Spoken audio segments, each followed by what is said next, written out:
સમાજની વાત નથી. આ ગેંગ પાટીદાર આંદોલન વખતેથી સમાજમાં જાતિવાદ કરવા માટે જાણીતી છે. એ ખાલી કોળી સમાજ નહીં, આ લોકો આ જ્યાં હોય ને ત્યાં ઉપદ્રવ હશે. હવે આપણે શરૂઆતથી ધ્યાન રાખી. અલ્પેશ કથિરિયાએ જ્યારે કોર્પોરેશનમાં પપ્પન તોગડિયાને ટિકિટ મળી એટલે આ લોકો એની ઘરે જઈને માર્યો, તોડફોડ કરી.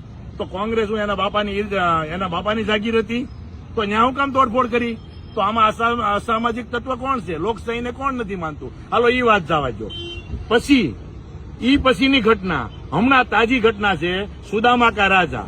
એકવાર એનું સ્વાગત થઈ ગયું, હવે સ્વાગત થઈ ગયું, કરી લીધું. બીજી વાર એને સ્વાગત ન કર્યું એટલે ઓલાને ફોનથી ધમકી મારે. એ ધમકીનો ઓડિયો આખા સુરત સિટીમાં વાયરલ થયો. તોય કોઈ સત્તાધીશો, કોઈ પોલીસ વાળાઓ એને પકડવાથી બીવે છે. આ બીવે છે એનું કારણ હું તો તમને કહું. આ છોકરાને માર્યો, બરોબર છે, ત્યારે 6 PCR હતી. તો એ જવાનો શું કરતા હતા? તો મદદગારી નહીં થઈ? કેમ ભાઈ પોલીસ એને છાવરે છે, બીવે છે? સુદામા ચોકમાં એક પોલીસ બીતી હતી. પછી જયારે અડધી કલાક પછી ઓર્ડર આવ્યો કે અલ્પેશને એના ભાઈઓ આમાં તાંડવ મચાવે છે, પગલા લેવા પડશે, પછી અલ્પેશને એક ડોલ મારી નથી, બીજા બધાને ખાલી પકડીને મીડિયામાં દેખાવા પૂરતી કામગીરી કરી છે. હવે આ લોકો, આની સિવાય અશ્વિન સાકાસરિયા જયારે પાટીદાર અનામત આંદોલનમાં પાટીદાર આગેવાન હતો, ખોડિયાનગર ઉપર રોડ ઉપર નીકળ્યો, ફેમિલી હારે હતો, ત્યારે પથ્થર મારીને તમે એને મારવાના પ્રયત્ન કર્યા હતા. તો આ તમે આવા સામાજિક આગેવાનો છો?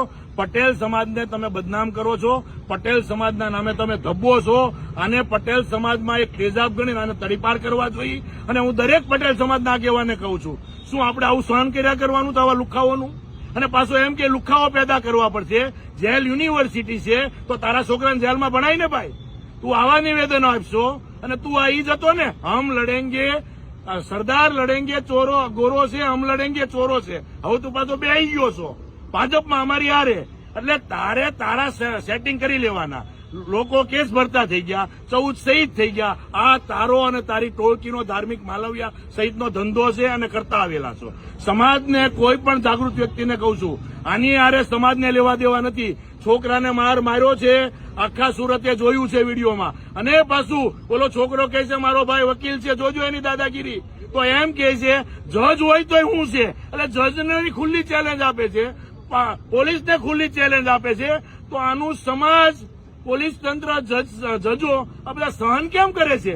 અને વળી આ છોકરાએ માર ખાધો, ઉપરથી આની વિરુદ્ધ એફઆરઆઈ કરી છે. એટલે કેમ ભાઈ સામે જ એફઆરઆઈ થાય આવું કાયદો કરે છે? પોલીસ આનથી શા કારણે દડે છે, બરોબર છે? અને માનનીય હર્ષ સંઘવીભાઈને કહેવાનું, અમે કઈક બરીને ફાટી નથી પડતા. તમે એમ કહો છો કે વરઘોડો કાઢવાનો, કાઢી બતાવો એનો વરઘોડો, તો ખબર. તમારા સિટીમાં તમે દબાવશો, સહેજે મોટો માણસ હોય એટલે વરઘોડો નહીં કાઢવાનો, નાના માણાના વરઘોડા કાઢવાના. હાલી હું નીકળ્યા છો? તમે સુરત શહેરમાં રહ્યો છો, માનનીય ગૃહમંત્રી છો, તો આનો જવાબ આપવો પડશે. અમે કોઈથી બીતા નથી. હું ભાજપ હારે જોડાયેલો છું, પણ એનો મતલબ એવો નથી તમે ખોટું કર્યું એટલે હાય આ કરવાની. ખોટું હશે એના કહેવા છે. સમાજના નામે આગેવાનો થાય છે અને સમાજને બદનામ કરે છે. સમાજ આગેવાને કહેવું પડશે કે આને સ્ટેજ ન આપે. આ વાતમાં ઉપદ્રવ કરે, વાતમાં સમાજમાં બાંધવાના ધંધા કરે.